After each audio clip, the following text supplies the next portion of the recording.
এই ভোটার লিস্টে কি অবস্থা, কতখানি হয়েছে, কোন কোন এলাকায় কতখানি 100% কোথায় কম কোথায় বেশি, এটা আর 26-এর ইলেকশনের এটা জগন্নাথ মন্দির সবথেকে ইম্পর্টেন্ট জিনিস এবং সবচেয়ে গর্বের জিনিস হচ্ছে যেটা, সেই গর্বটা। সিউড়িতে দলীয় কার্যালয় নিয়ে যে ধুন্ধুমার কাণ্ড, গোষ্ঠী একটা সংঘর্ষ, এই বিষয়টা কি বলবেন? আমি জানি না ঠিক কী হয়েছে কালকে সিউড়ি 2-এ আমি ঠিক জানি না পুরোটা যদিও, কিন্তু যেটাই হোক সেটা কি আমাদের দলের মধ্যে? ও আমি ঠিক আছে এখন শুনিনি পুরো, আমি তাদের শুনে নেবো, জিজ্ঞেস করে নেবো। যেটাই হোক দেখে নেবে দল, কেষ্ট তো এখন তো সংগঠন তো পুরো দায়িত্ব নিয়ে করছে, দেখে নেবে নিশ্চয়ই কী হচ্ছে কাদের মধ্যে। জেলায় যেভাবে এই ছোটোখাটো সমস্যাগুলো সেগুলো কি নিজেদের মধ্যে মিটিয়ে নেওয়া সম্ভব? মিটিয়ে নেওয়া যাবে, মিটিয়ে নেওয়া হবে। কারণ সবসময় দেখা যায় যে যাই থাকে ইলেকশন আগে সবাই আবার নিজেদের মধ্যে শক্ত হয়ে একসঙ্গে হয়ে লড়ে, সেটাই হবে। দিদি আজকের বৈঠকে হিন্দু মুসলিম সম্প্রীতি নিয়ে কোনো বার্তা দিয়েছেন?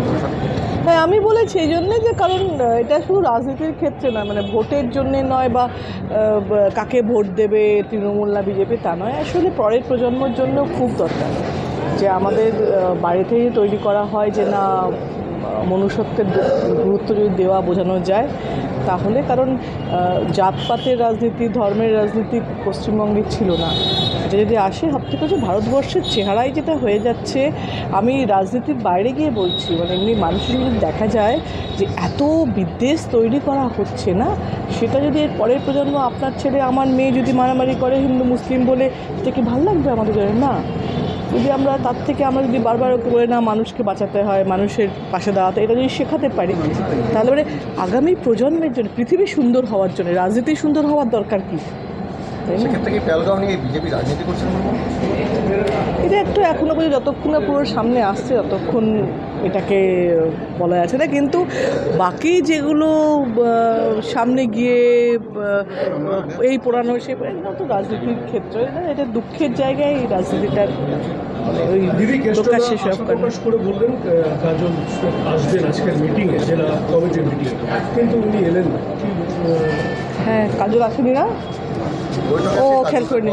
হ্যাঁ উনি বলছেন যে যতক্ষণ পর্যন্ত কোর কমিটির বৈঠক না হবে জেলা কমিটির বৈঠকে তিনি যাবেন না, কী বলবেন এটা? তো ওই বলতে পারবে, ও যদি বলে থাকে কী কারণে, ও কারণও বলে দিয়েছে, ও বলছে ওরটাই ও বলতে পারবে, ওটা আমি মানে সেই কারণটাও খণ্ডাতে আমি পারবো না, বা কেন করছে কী করছে এটা আমি বলতে পারবো না। ও বলছে যখন তাহলে ও নিজেরটাও ক্লারিফিকেশান দিয়ে দিয়েছে। যেটা বলছেন সেটা কি কতটা সেটা বুঝবে দল, ওপর থেকে নিশ্চয়ই দেখছেন, নিশ্চয়ই একটা সিদ্ধান্তে আসবে কোন টাইম পরে। দীর্ঘদিন ধরে এখানে না কিন্তু আমি থাকলেও আমি কোর কমিটির মেম্বার নই এখন, কোর কমিটি নিয়ে আমাকে ডাকলে আমার আসা, আমাকে না ডাকলে আমার না আসা, তো আমি এখন মেম্বার নই বা আমি এই ব্যাপারে কথা বলতে পারবো না। নতুন বাড়ি রং করাবেন কিংবা পুরনো বাড়ি রং করে ঝকঝকে করতে চাইছেন, তাহলে আর দেরি না করে এখনই চলে আসুন মাম্পি পেন্ট হাউসে।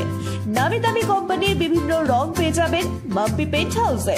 আপনার স্বাদের বাড়িকে মনের রঙে রাঙিয়ে তুলতে আজই চলে আসুন মাম্পি পেন্ট হাউসে। আমাদের ঠিকানা বোলপুর মুলুক কারবালা নগরের সামনে শান্তিনিকেতন মেডিকেল কলেজের কাছে।